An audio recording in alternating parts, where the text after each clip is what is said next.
Hello! Magandang hapon mga kasari-sari. Huwag nyo nang pansinin yung bangs ko. Kamusta ang inyong benta ngayong hapon na ito? Lahat ba ay masaya sa benta ninyo? Si Ate Tintin masaya naman pero may pero na naman, di ba? Paano ba namang hindi magkakaroon ng pero? Apat na mga customer ko, tag-1,000 ang kanilang pera. Naubos na yung pambarya kong tag-100.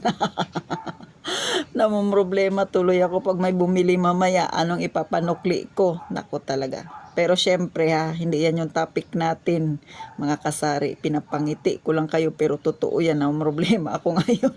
Wala na akong panukli na kapag may bumili ng 500 ang pera kasi nga nabuo na.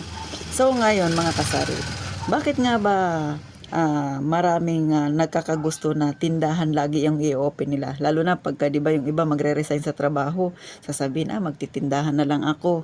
Pag OFW naman, yan din yung maririnig mo. Pag nagstay for good na ako sa Pilipinas, magtitindahan na lang ako. Di ba? Alam nyo ba 'yon mga sisi? Una, in my own in my own experience, tsaka in my own opinion.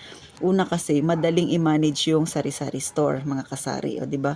At saka ang mga kliyente natin ay talagang mga kagaya rin natin, di ba? Yung mga nasa masa din. So madali lang na i-manage siya. Pangalawa, pag nagkaroon ka ng tindahan, hindi kailangan na matalino ka. Kailangan lang masinop ka at masikap, matyaga, matiisin.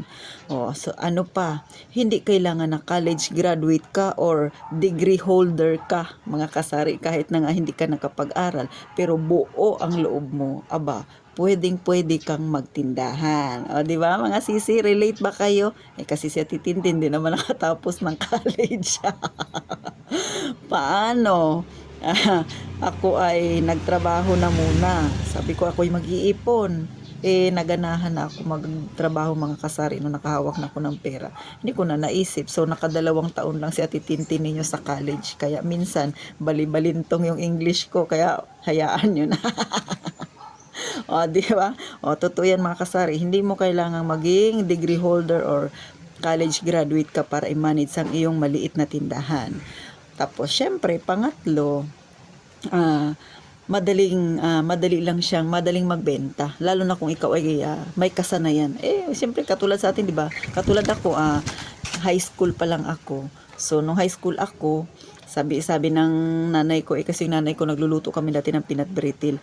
May mga sobrang peanut brittle diyan, pwede mong itinda sa school mo, di ba? Tag-piso pa noon ang peanut brittle. So nagtinda na ako. So ibig sabihin, bata pa tayo, natututo na tayong magtinda-tinda, natututo na tayong makisalamuha at kung paano tayo mag-sales talk sa ating naging customer. So kaya nung ikaw ay lumaki, nakatapos ka man o hindi, at medyo naman talagang magaling ka sa ganyan, di ba, yung maboka ka, yung tinatawag nila, madali kang makabenta. So kadalasan ganun yung pinipili nila, yung magkaroon ng sari-sari store. At saka yung iba talaga magaling humawak ng pera. At saka sa totoo lang mga kasari, ito pa dagdag pa ito, hindi mo kailangang maging magaling sa math. Ang Ate Tintin ninyo, hindi naman magaling sa math.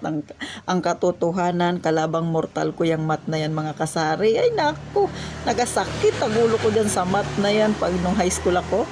Pagkaya na yung subject namin, ay naku, parang tinutusok-tusok na yung utak ko yung sa math na yan, lalo na yung mga y-axis na yan, mga x-axis na yan, tapos may mga square root, ay naku, nung college ako, may binomial, may trigo, ay naku, parang magsabong yung utak ko.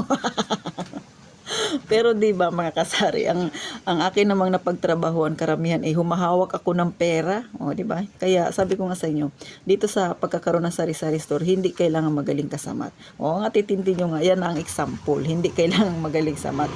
At saka yung nanay ko ay isa rin sa example. Ang nanay ko ay hindi nakapagtapos, grade 5 lang yung inabot niya, mga kasari. So, pero magaling humawak ng pera ang nanay ko. Kaya nga itong bahay na kinatitirikan namin nabili ito, di ba? Hindi man siya nakatapos pero nakapundar siya ng mga bahay at lupa.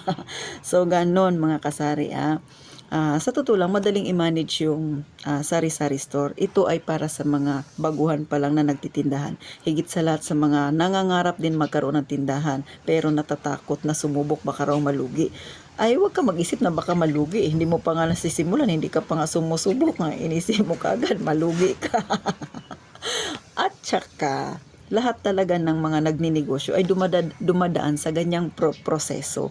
Kaya sisi, huwag kang mag-alinlangan kung ang puso mo ay para sa pagtitinda. Ang isip mo ay nakahanda na sa pagtitinda.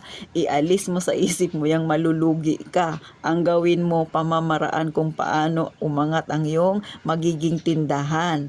Huwag yung isipin na magiging negative ka. Ay negative talaga yan ang mangyayari. So, ganon mga kasari ha. Lagi lang happy si Ate Tintin kasi gusto ko lang i-share sa inyo, good vibes lang tayo. Huwag tayo sa mga negative niyan. Hindi yan makakatulong sa atin para umangat ng kaunti ang ating buhay. At isa pa, huwag niyong intindihin yung mga nagsasabi sa inyo na, kesyo ganyan, ganito ganyan, yung tindahan, ganun. Wag. Kung ano yung gusto mo, gawin mo, panindigan mo. Dapat may goal ka. Ipakita mo sa kanila na mali sila.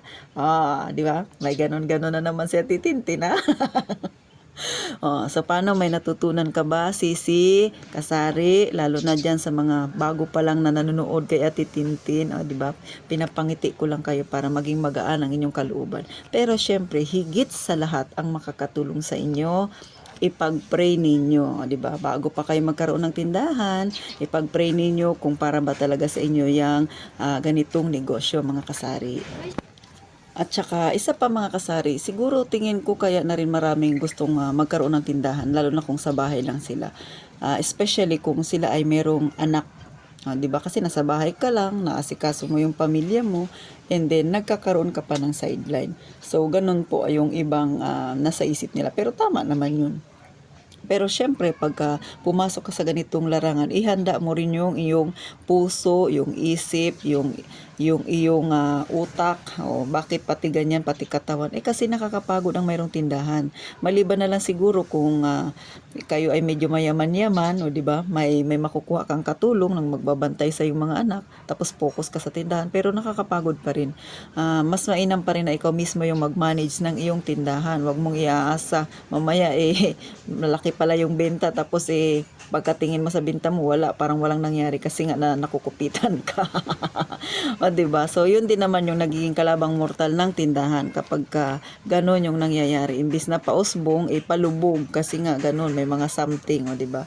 Pero, siyempre, wag mo yung isipin. Ang isipin mo kung paano ka magsimula ng iyong tindahan, kung ikaw ay bago, at siyempre kung ikaw ay may tindahan, ang isipin mo naman kung ano yung idadagdag mo pa sa iyong tindahan para makadagdag benta. Diba? Ganon mga kasari. So, paano? Sana may natutunan kayo kay Titintin, ha? At napangiti-ngiti ko kayo, naunat-unat konti ang inyong mukha. Diba?